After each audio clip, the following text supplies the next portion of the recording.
ایک صحابی آئے، یا رسول اللہ میرا پڑوسی ہے، اس کی کھجور ایسے ٹیڑھی ہو کر میرے گھر میں چند اس کی شاخیں ہیں، ان پہ پھل لگتا ہے، وہ ٹوٹ کے گرتا ہے، میرے بچے اٹھا لیتے ہیں، ہم غریب ہیں، وہ بھاگا بھاگا آتا ان کے منہ سے کھجور نکال لیتا ہے، اس کو کہیں کہ بچوں پر اتنی زیادتی نہ کرے۔ آپ نے اس کو بلایا، وہ منافق تھا، آپ نے اس سے فرمایا بھئی ایک سودا کرتے ہو؟ کہا جی کیا؟ کہا یہ کھجور مجھے دے دو اور اس کے بدلے جنت میں کھجور لے کے دوں گا۔ وہ کہنے لگا یا رسول اللہ یہ اصل میں میرے بچوں کو بہت پسند ہے، کوئی اور کھجور ہوتی میں دے دیتا، یہ تو میری معذرت ہے۔ وہ تو منافق تھا، اٹھ کے چلا گیا۔ ایک صحابی بیٹھے تھے،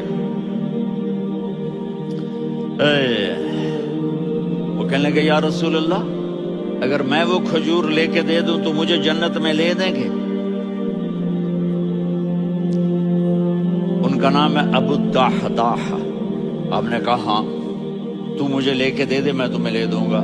وہ اس کے پیچھے چلے گئے، اے بھائی کتنے میں بیچو گے؟ میں نے کہا جا میں نے اللہ کے نبی کو نہیں دی، تمہیں کیسے دے دوں؟ کہا اچھا بھائی منہ سے بول کتنے لینے ہیں؟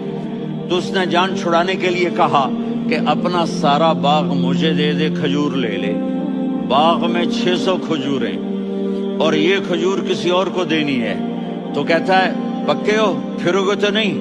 کہا میں پاگل ہوں، میں پھروں گا؟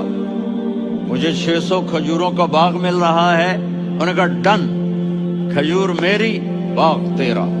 وہ بھاگے بھاگے آئے، یا رسول اللہ میں نے سودا کر لیا۔ کہا کیسے کیا؟ کہا سارا باغ دے کے کھجور لے لی۔ آپ نے کہا پھر میرا سودا بھی بدل گیا۔